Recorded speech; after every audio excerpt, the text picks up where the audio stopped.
என் பேர் ரதீஷ். நான் வெள்ளாவளி என்ற இடத்துல இருக்கிற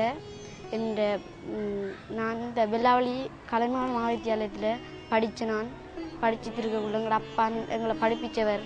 கூலி வேலையெல்லாம் செஞ்சு எங்களை நல்லா படிப்பிச்சவர்.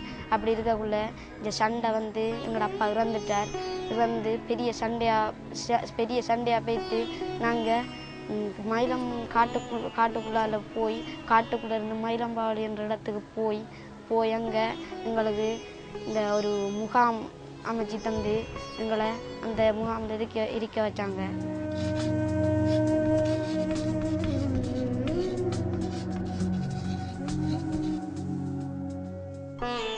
நாங்கள் மயிலம்பாவளியில் இருந்தோம். மயிலம்பாவளியில் இருந்து அங்கே பெரிய கஷ்டமாக இருந்துச்சு. விளையாடுறதுக்கு இடம் இல்லை, படிக்கிறதுக்கு வசதி இல்லை, இந்த டொய்லெட் வசதி ஒன்றும் இல்லை, இந்த விளையாடுறதுக்கு சரியான வெயில், அங்கே பெரிய கஷ்டமாக இருந்தது. எங்களுக்கு படிக்கிறதுக்கு சேர்மரம் குறைவு, சேர்மரம் இல்லை, கொப்பி சாமான் ஒன்றும் கொண்டு போகலை, கொப்பி சாமானும் இல்லை. அப்படி இருந்தது. இந்த வெள்ளாவளியில் இருந்ததை மாதிரி இல்லை. அங்கேருந்து இங்கே நிழலும் நல்ல சாப்பாடும் எங்களோட அப்பா நல்லா பார்த்தவர்.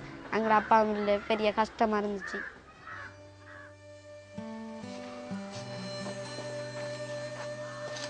பின்ன கிளாஸ் இருக்குதா? பின்ன கிளாஸ் இருக்காமா, ஸ்கூல் விட்டு கிளாஸுக்கு போயிட்டு வந்து சாப்பிடுவோம். சரி, போயிட்டு வா. Sharmila is 16 years old. She and her family returned to her village in May 2007 after 4 months of being displaced due to the armed conflict. Her village, situated in Vellavali in Pattikalo in eastern Sri Lanka, is now under the control of the government, but was held by the LTTE for many years.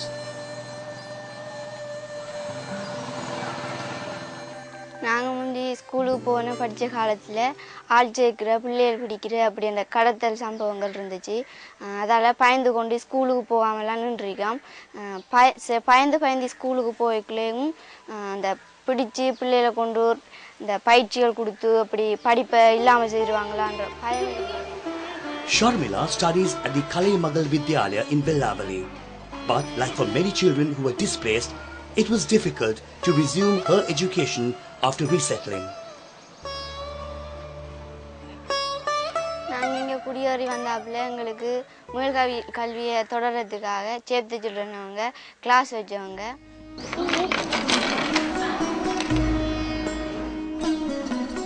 In December 2007, Sharmila confidently sat for her ordinary level examination.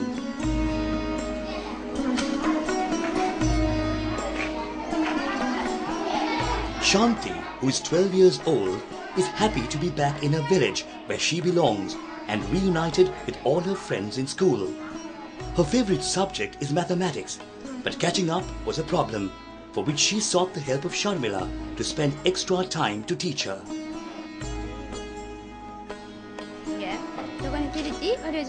நல்லா செய்திருக்கீங்க கணக்கு எல்லாம் சரி. இந்த கணக்கு கொஞ்சம் பிள்ளையா ஒடிவா செய்யம்மா.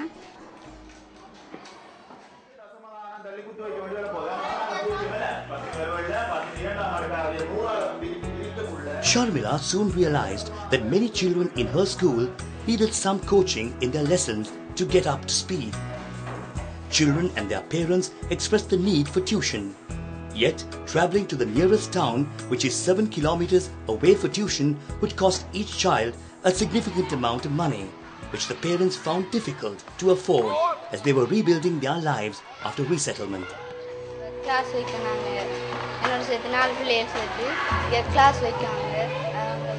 Sharmila met with the principal of a school with a plan to solve this problem.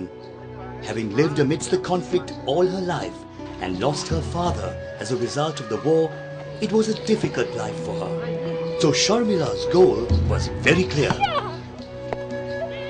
நாங்கள் இப்போ ஓயில் அடிட்டு வீட்டில் இருக்கிறேன். அப்படி அந்த ஃப்ரீ டைமை இந்த வீட்டிலேருந்து டைம் போக்காட்டாமல் இப்போ நாங்கள் சின்ன பிள்ளைகளுக்கு 9ஆம் ஆண்டு 2ஆம் ஆண்டு தொடக்கம் 9ஆம் ஆண்டு வரையான பிள்ளைகளுக்கு கிளாஸ் எடுக்கிறோம். என்னோட சேர்த்து 3 பிள்ளைகள் 2 மணி தொடக்கம் 5 மணி வரை கிளாஸ் வைக்கிறவங்க. இப்போ நாங்கள் சரியான கஷ்டப்பட்டு நாங்கள் படித்தேன். அந்த படிப்பு 4 மாதம் நாங்கள் படிக்காமல் இருந்திருக்கோம்.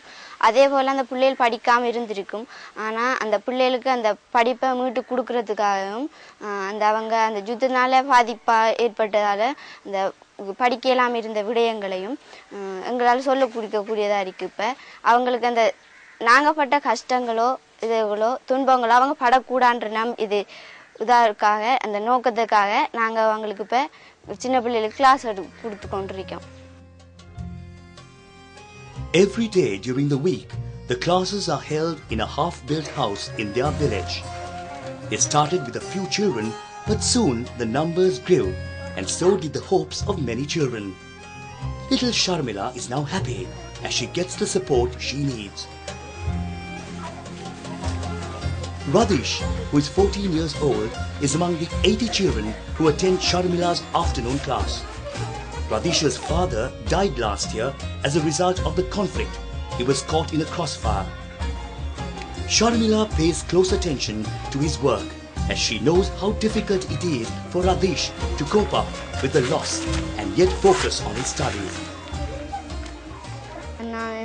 எனக்கு பள்ளிக்கு போகிறதுக்கு ஆசையாக இருந்துச்சு. நான் பள்ளிக்கு இங்கே கொஞ்ச நாள் ஸ்கூலுக்கு வந்து இந்த சேர்த்த சில்ட்ரனாக்கள் வந்து எனக்கு கொப்பி பென்சில் பேக் படிக்கிறதுக்குரிய வசதி எதுவும் அதோட சேர்த்து ஷூ சைக்கிள் எல்லாம் தந்தாங்க. எனக்கு சரியான ஆசையாக இருந்துச்சு. பள்ளிக்கு வரதுக்கு எனக்கு சரியான ஆசையாக இருந்துச்சு. அதில் நல்லா படித்தேன் நான். எங்களுக்கு இந்த சேர்த்த சில்ட்ரன் வந்தால் எங்களுக்கு இந்த 30,000 ரூபா காசு தந்தாங்க தொழில் செய்கிறதுக்கு.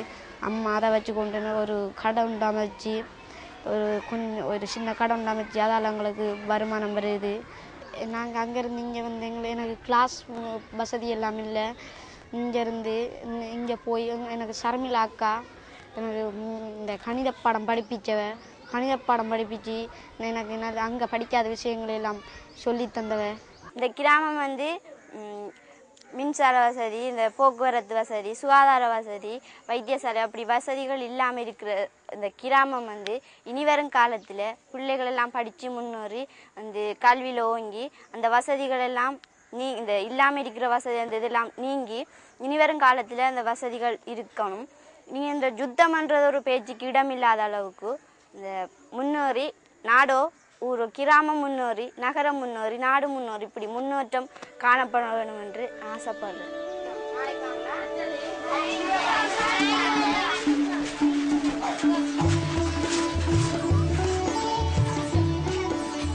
Sharmila is determined to see her vision for Bellavali become a reality.